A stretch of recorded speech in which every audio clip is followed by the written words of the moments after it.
எங்க பாப்பாக்கு தலைக்கு பாப்பாக்கு ரூபா எவ்வளோமா அது? ஒரு ரூபா ஒரு படி 4 கிலோ வரும்னு நினைக்கிறேன். அவ்வளோதான் வரும்னு நினைக்கிறேன். 4 கிலோ வரும். இப்பதான் பூஜை பொருள்லாம் வாங்கிட்டு பரவாயில்ல, வந்திருக்கோம் ஃப்ரெண்ட்ஸ். 100 ரூபாய்க்கு கொடுத்துருக்காங்கன்னா பரவாயில்ல. இல்லைன்னா ஜாஸ்தி. ஒரு முழமே இன்னைக்கெல்லாம் ரேட் அதிகம். இது வந்து 1/2 கிலோ.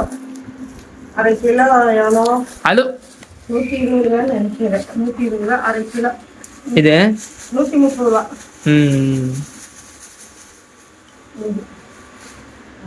பூ பாரு ஈட்டா இருக்குது. அங்க காருக்கு வந்து ஒரு காருக்கு வந்து பூசை போட்டாச்சு ஃப்ரெண்ட்ஸ். அது வந்து எப்படின்னா நேற்றே போட்டாங்க. இன்னொரு வண்டிக்கு மட்டும் மாலை ஒன்று வாங்கிட்டு வந்துருக்கோம். அவ்வளோதான். இதை வந்து எங்களுக்கு பைக்குக்கு வந்து கொஞ்சம் கட்டி கொடுத்துடலாம். எப்பவுமே நாங்கள் சாமி படத்துக்கு வீட்டுக்கு பூ வாங்கிட்டு வந்து வச்சுருவோம். அது ஃப்ரிட்ஜில் எப்பவுமே இருக்கும். அது எந்த கவரில் அதுலாம் எடுத்து பண்ணுறோம். எப்பவுமே இருக்கும் பூ. வாரம் வந்து 2 பாக்கெட் வாங்கிட்டு வந்துடுவோம். 60 ரூபாய்க்கு வாங்கிட்டு வந்தாலும் அது 6 நாள் வரும். அது இல்லாமல் முன்னாடி செடி இருக்குது. செடியிலேயே பொறிச்சுக்குவோம். இதெல்லாம் கட்டிட்டு அதுக்கப்புறம் தான் சாயந்தரமா சாமி கும்பிடுறப்போ எனக்கு ஒரு வீடியோ. சாயந்தரமா கார் வரக்கு 7 மணி ஆயிடும். 7 மணிக்கு மேலதான் பூசையே படணும். அது நாளைக்கு எது நடக்குதோ இல்லையோ பார்த்துக்கோங்க. அவளை வாக்கிங் கூட்டு போய் ஆகணும். என்ன தலை நிமிருது.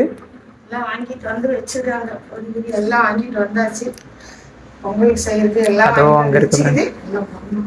உங்க வீட்டுல சாமி போராட்டம் இருக்கு. ஆயுள் பூஜை எல்லாம் போட்டீங்களா? என்னத்த சொல்ல, இது நம்ம இந்த வீடியோ கொடுக்கறதுக்கே சங்கடமா தான் இருக்கு. ஏன்னா 41 பேர் இறந்தது சொல்லுவாங்க. செத்த வாயில மண்ணே இருக்கிற வாயில கறி சோறுன்ற மாதிரியே அவங்க வீடெல்லாம் எனக்கு என்ன நிலைமையா இருக்கு. நம்மளாம் நினைக்கிறோம். அதனால சங்கடமா தான் இருக்கு. இருந்தாலும் வெளியே கொண்டு போற வாகனங்க இருக்கு. அதுக்கு வருஷத்துக்கு ஒரு விஷயம் போடணும். என்ன பண்றது, மனசுல சங்கடங்கள் தான். ஆனா அந்த வீடியோ இருக்கு உடன்பாடு இல்லை. சரி, இருந்தாலும் எல்லாம் கேட்பாங்க, ஏன் நீங்க சாமி கும்பிளையா கும்பிளையாங்க. அதனாலதான் 5 முழம் இருக்கு. முழம் வந்து 100 ரூபா சொல்றாங்க. பரவாயில்லதானே? அப்போ நம்ம வாங்கி கட்டினாதான் லாபம். கற்றுக்கங்க ஃப்ரெண்ட்ஸ். இது வாங்கி கட்டி பாப்பாக்கு. பாப்பா இவ்வளோ வைக்காது, கொஞ்சமாக வைக்கும். இது வச்சுக்கோ, ஒரு வாரத்துக்கு பாப்பா வச்சுக்கோ. நிறையெல்லாம் வைக்காது. இவங்களை ட்ரெஸ்ஸு கேட்கணுண்டா கஷ்டம். அவ்வளோதான். எல்லாம் சாமி கேட்கணும்.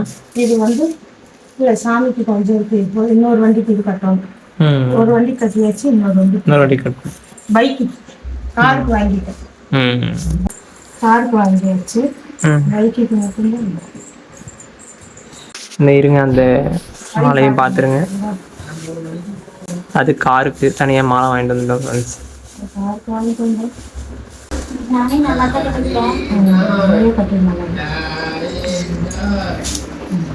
இது காருக்குங்க. சொன்ன மாதிரி வீட்லயே வாங்கிட்டு வந்து கட்டிருக்கோம். நார்ல கட்டியிருக்கோம். இதுலயே நார்ல கட்டியிருக்கலாம். நார்ல கட்டியிருந்தா பரவாயில்லையா, வீட்டுல கட்டின மாதிரியே இருக்கு. காசுதான் வேஸ்ட். 100 ரூபா மிச்சம் ஆயிட்டு இருக்கும். 100 ரூபா மிச்சம் ஆயிட்டு. ஏமாத்து வாழ்க்கை இருக்கிற வரைக்கும் இருப்பான். ஏமாத்துறவனோட ஏமாறுறவன் தான் முட்டாளு. அது நம்ம பத்து சங்கடம் இல்லாம எந்த வேலையும் பார்த்தா லாபம் கிடைக்கும். சங்கத்தை பார்த்து பண்ணா நஷ்டம்தான் ஆகும் இல்லையா? அந்த மாதிரி தான் எல்லாமே. அதுக்கப்புறம் சாயந்தரம் சாமி கும்பிட்றப்போ ஒரு வீடு. சரி.